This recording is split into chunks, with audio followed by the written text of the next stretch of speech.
ပဲမင်္ဂလာပါဒီနေ့မှာတော့ကျွန်တော်တို့ Excel မှာ print setting ချိန်တဲ့နည်းလေးကိုကျွန်တော်ပြောပြပေးတော့မှာပဲဖြစ်ပါတယ်အဲ့တော့ကျွန်တော်တို့ print ထုတ်မယ်ဆိုရင် keyboard ကနေ shortcut key အနေနဲ့ကတော့ကျွန်တော်တို့ control ရဲ့ P ရဲ့နှိပ်လိုက်လို့ရတယ် control ရဲ့ P ရဲ့နှိပ်လိုက်တယ်ဆိုရင်ကျွန်တော်တို့ရဲ့ print setting တွေကိုရောက်သွားမှာပဲဖြစ်ပါတယ်ကျွန်တော်တို့ဒီမှာမှ print setting လာချိန်ရှင်နေဆိုရင်လည်းရတယ်ကျွန်တော်တို့တခြားကျွန်တော်တို့ page layout တွေကလည်းကျွန်တော်တို့ချိန်လို့ရပါတယ်အကယ်၍ကိုကကျွန်တော် print preview ကိုကျွန်တော်တို့ shortcut key မနှိပ်ရှင်မှုဆိုရင်ကျွန်တော် quick access 2ပေါင်းပါလေကျွန်တော်တို့ print preview လေးကိုထားလို့ရတယ်ကျွန်တော်တို့ print ထုတ်ရှင်နေဆိုရင်တော့ print preview လေးကနေတွားလိုက်မယ်တွားပြီးတော့ကျွန်တော်တို့ထုတ်ရှင်လို့ကျွန်တော်တို့ထုတ်လို့ရပါတယ်ကဲရ quick access 2ပေါင်းမှာ print preview ထားရှင်နေဆိုရင်တော့ report မှာ right click နှိပ်လိုက်မယ် customize the report ဆိုတာရှိပါတယ်အဲ့ဒီမှာကျွန်တော်တို့ဒီမှာ quick access 2ပါဆိုတာရှိပါတယ်ကျွန်တော်တို့ဒီမှာ print preview လေးထားတဲ့အတွက်ကျွန်တော်တို့ရဲ့ quick access 2ပါမှာ print preview ပေါ်နေတာဖြစ်ပါတယ်အကယ်၍ကိုကထားရှင်နေဆိုရင်တော့ကျွန်တော်တို့ all command ကိုရွေးလိုက်မယ်ကျွန်တော်တို့ဒီလေးကတစ်ခုကို selection ပေးလိုက်ပြီးတော့ကျွန်တော်တို့ P ဆိုတာလေးနှိပ်လိုက်မယ်နှိပ်လိုက်တယ်ဆိုရင်ကျွန်တော်တို့ P နဲ့ဆိုင်ရာတွေကြာလာမယ်အဲ့ဒီမှာကျွန်တော်တို့ print preview ကိုရှာမှာဖြစ်ပါတယ် print preview ကကျွန်တော်တို့ဒီမှာဖြစ်ပါတယ် print preview ကိုနှိပ်လိုက်တယ်နှိပ်ပြီးတော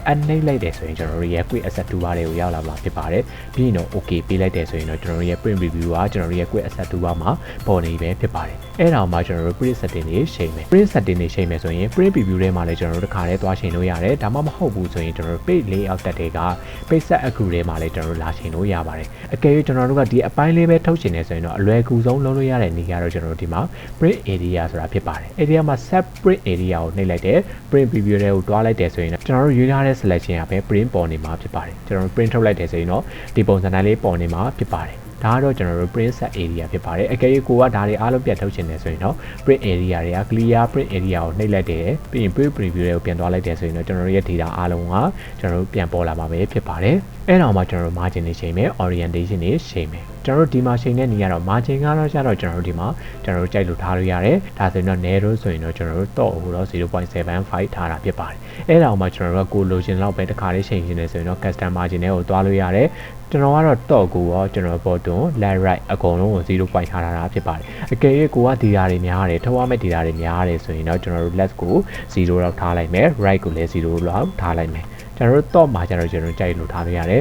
5လောက်ပဲထားလိုက်မယ်ပေါ်တွန်းမှာကျွန်တော်တို့မထားလိုက်ရတယ်ထားခြင်းလည်းရတယ်ကျွန်တော်ထားထားလိုက်မယ်ပြီးရင်တော့ print review တွေကိုတွားလိုက်မယ်ဆိုရင်ကျွန်တော်တို့ရဲ့ဘယ်ဘက်က margin ကြီးကျွန်တော်တို့0ထားထားတဲ့အတွက်ကတ်နေတာဖြစ်ပါတယ်ကျွန်တော်တို့ညာဘက်ကကျတော့ဘာလို့မကတ်လဲဆိုရင်ကျွန်တော်တို့ဒီဘက်မှာလာကြည့်လိုက်မယ်ကျွန်တော်တို့ရဲ့ column ဒီကျွန်တော်တို့က20နဲ့အတွက်ကျွန်တော်တို့တခြားစာမျက်နှာကိုရောက်သွားတာဖြစ်ပါတယ်အဲ့ဒါကိုကျွန်တော်တို့စအောင်ချိန်မှာဖြစ်ပါတယ်စအောင်ချိန်မယ်ဆိုတော့ကျွန်တော်တို့အလွယ်ကူဆုံးလုပ်လို့ရတဲ့နည်းဒီကျွန်တော်တို့ရဲ့ညာဘက်တောက်မှာကျွန်တော်တို့ဒီမှာတုံးကူရှိပါတယ်ကျွန်တော်တို့ဒါက normal view ဖြစ်ပါတယ်ဒါကတော့ကျွန်တော်တို့ page layout ဖြစ်ပါတယ်ကျွန်တော်တို့ print ထုတ်လိုက်တယ်ဆိုရင်ဒီပုံစံတိုင်းပေါ်နေမှာဖြစ်ပါတယ်ကျွန်တော်တို့ရဲ့စာမျက်နှာ1မှာဒီကျွန်တော်ဒီပုံစံတိုင်းပေါ်နေမယ်စာမျက်နှာ2မှာကျတော့ကျွန်တော်တို့ဒီပုံစံတိုင်းလေးလာပေါ်နေမှာဖြစ်ပါတယ်စာမျက်နှာကျွန်တော်တို့3နဲ့4မှာတော့ဒီတိုင်းလေးပေါ်နေမှာဖြစ်ပါတယ်အကယ်၍ကျွန်တော်တို့က print setting ကျွန်တော်တို့အလွယ်ကူဆုံးအမြန်ဆုံးချိန်ရှင်နေဆိုရင်ကျွန်တော်တို့ဒီမှာ page break view ဆိုတာကျွန်တော်တို့ရှိပါတယ်အဲ့ဒါလေးကိုနှိပ်လိုက်တယ်ဆိုရင်တော့ဒီပုံစံတိုင်းလေးပေါ်နေမှာဖြစ်ပါတယ်ကျွန်တော်တို့ဒါ page 1 page 2ဒီမှာကျွန်တော်တို့ဒါ page 3 page 4ဖြစ်ပါတယ်အဲ့တော့မှကျွန်တော်တို့ကဒီဘက်တိပေါ်ချင်တာကျွန်တော်တို့ဒီမှာ dotted line လေးမြင်ရမယ်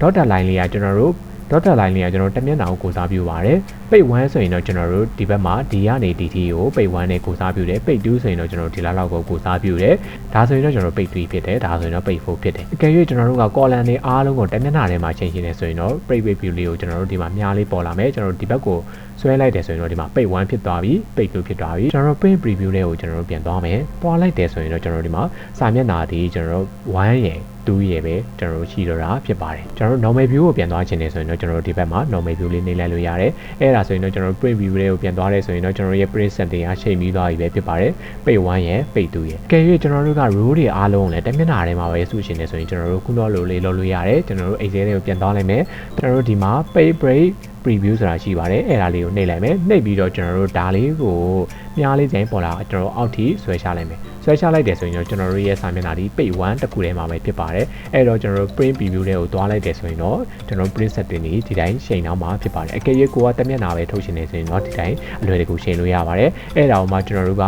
margin ကကျွန်တော်တို့ဒီဘက်မှာကတ်နေတယ်ဒီဘက်မှာကျဲနေတယ်ဆိုရင်ကျွန်တော် column ကိုလည်း share လို့ရတယ် column ကိုမရှက်ချင်ဘူးဆိုရင်လည်းကျွန်တော်တို့ margin ကိုပြန်ချိန်လို့ရတယ်ကျွန်တော်တို့ဒီမှာ margin ချိန်လို့ရတယ် customer margin ဆိုတာရှိပါတယ်အဲ့ဒီကမှကျွန်တော်တို့က left မှာကျွန်တော်တို့က1လောက်ထားလိုက်ရင်လည်းကျွန်တော်တို့အဆင်ပြေသွားလိမ့်မယ်1လောက်ထားလိုက်ဆိုရင်ဒီဘက်မှာလည်း1လောက်ဒီဘက်မှာလည်း1လောက်ဆိုတော့ကျွန်တော်တို့ရဲ့ print ကချိန်ပြီးသွားပြီပဲဖြစ်ပါတယ် ကယ်၍ကိုကပိတ်နံပါတ်လေးတက်ရှင်တယ်ဒါမှမဟုတ်ပိတ်နံပါတ်ပြန်ဖြုတ်ရှင်နေဆိုရင်ကျွန်တော်ပိတ်နံပါတ်လေး auto တက်ထားတာဖြစ်ပါတယ်ပိတ်နံပါတ်ပြန်ဖြုတ်ရှင်နေဆိုရင်တော့ကျွန်တော်ဒီထဲကိုပြန်သွားလို့ရတဲ့ custom margin တွေကကျွန်တော် header and footer မှာကျွန်တော်ဒီမှာ header မှာကျွန်တော် page ကို number 1လို့ထားတာဖြစ်ပါတယ်ကယ်၍ကိုကဖြတ်ရှင်နေဆိုရင်တော့ header မှာထားရတဲ့အတွက်ကျွန်တော်တို့ကဒါလေးကိုပြန်ဖြတ်လိုက်မယ်ပြီးရင်တော့ okay ပေးလိုက်မယ်ပြီးရင်တော့ okay အဲ့ဒါဆိုရင်တော့ကျွန်တော်ရဲ့ပိတ်နံပါတ်ကပြတ်သွားပြီပဲဖြစ်ပါတယ်ကျွန်တော်တို့က print setting ချိန်ပြီးသွားပြီဆိုရင်ကျွန်တော်တို့တစ်ခါလေးကျွန်တော်တို့ရဲ့ original ပုံစံအတိုင်းပြန်ရရှိတဲ့အခါမျိုးတွေရှိပါတယ်အဲ့အခါမှာဆိုရင်တော့ကျွန်တော်တို့ရဲ့ဒီမှာ page layout တက်တွေက scale မှာကျွန်တော်တို့က100ပြန်ထားလိုက်လို့လည်းရတယ်ကျွန်တော်100ပြန်ထားလိုက်မယ်ထားပြီးတော့ print preview တွေကိုပြန်သွားလိုက်တယ်ဆိုရင်ကျွန်တော်တို့ရဲ့ခုတော့စာမျက်နှာ1ကနေ 40 ဖြစ်သွားမှာဖြစ်ပါတယ်ဒါကခုတော့ original အတိုင်းဖြစ်ပါတယ်ကျွန်တော်တို့ margin တွေကတော့ကျွန်တော်တို့ကိုလူသူပို့ချောပြန်ချိန်ပေးရမှာဖြစ်ပါတယ်အဲ့ဒါဆိုရင်တော့ကျွန်တော်တို့ရဲ့ခုတော့ပုံစံတိုင်းရရည်ပဲဖြစ်ပါတယ်ကျွန်တော် setting ချိန်တဲ့အခါမှာ page break preview တွေကိုမသွားဘဲနဲ့အများဆုံးချိန်လို့ရတဲ့နည်းကတော့ print view တွေကိုသွားမယ်သွားပြီးတော့ကျွန်တော်တို့အောက်မှာဆိုတာ no scale လေးဆိုတာရှိပါတယ်အဲ့ထမ်းမှာကျွန်တော်တို့က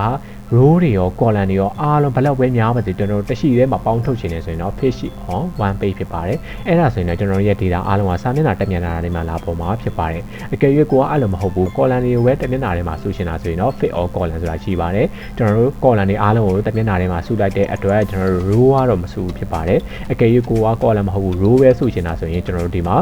row စုလိုက်တယ်ဆိုရင်လည်းကျွန်တော်တို့အဆင်ပြေသွားပြီပဲဖြစ်ပါတယ် file site တွေရွေးချင်နေဆိုရင်တော့ကျွန်တော်တို့ဒီမှာ A4 ဆိုတာရှိပါတယ်တော်တော်များများထုတ်တာဒီ A4 ထုတ်တယ်ကျွန်တော်တို့ A5 ထုတ်တယ် A6 တွေလည်းသုံးကြပါတယ်သုံးများလာတော့ကျွန်တော်တို့ A4 ရဲ့ legal ရဲ့ A5 ရဲ့အသုံးများကြပါတယ်ကျွန်တော်တို့ legal ရဲ့အကယ်၍ကိုက legal နဲ့ထုတ်မယ်ဆိုရင် legal နဲ့ချိန်လို့ရတယ်အကယ်၍ကျွန်တော်တို့ဒီ print setting ထဲမှာမချိန်မနေ page layout ထဲမှာချိန်မယ်ဆိုရင်လည်းဒီမှာ site ဆိုတာရှိပါတယ် site ထဲက legal လားကျွန်တော်တို့ဒါမှမဟုတ် letter လားဒါမှမဟုတ် A4 လားကျွန်တော်တို့ချိန်လို့ရပါတယ်ကျွန်တော်တို့ထုတ်တဲ့စာရွက်တိုင်းမှာခေါင်းစဉ်လေးတွေပါရှိနေတယ်ဆိုရင်ရောဘယ်လိုလုပ်မလဲဆိုရင်ကျွန်တော်တို့အရင်ဆုံး print preview တွေကိုတွားကြည့်လိုက်မယ်တွားလိုက်တယ်ဆိုရင်ဒီမှာခေါင်းစဉ်က invoice number ရဲ့ date ရဲ့ဆိုပြီးတော့ရှိပါတယ်ကျွန်တော်တို့ page 2ကိုတွားလိုက်တယ်ဆိုရင်တော့ invoice number အဲ့လိုခေါင်းစဉ်တွေကမပါတော့ဘူးပဲဖြစ်ပါတယ်အဲ့တော့ကျွန်တော်တို့ခေါင်းစဉ်ထားခြင်းနေဆိုရင်တော့ကျွန်တော်တို့ဒီမှာ page layout တက်တွေက print type တယ်ဆိုတာရှိပါတယ်အဲ့ဒီမှာကျွန်တော်တို့ကဒီမှာ row to repeat add dot row to repeat add dot ဆိုတာရှိပါတယ်အဲ့ဒါလေးမှာကျွန်တော်တို့ selection ပေးလိုက်မယ်ပေးပြီးတော့ကျွန်တော်တို့က row ကို selection ပေးရမှာဖြစ်ပါတယ်ကျွန်တော်တို့ဒီ row ကို selection ပေးလိုက်တယ်ဆိုရင်ကျွန်တော်တို့စာမျက်နှာကျွန်တော်တို့၄မျက်နှာရှိတယ်ဆိုရင်၄မျက်နှာတိုင်းမှာဒီခေါင်းစဉ်ကပါနေမှာဖြစ်ပါတယ်ကဲ၍ကျွန်တော်တို့ရဲ့ခေါင်းစဉ်က column မှာရှိနေတယ်ဆိုရင်တော့ကျွန်တော်တို့ column to repeat add ကိုထားလို့ရတယ်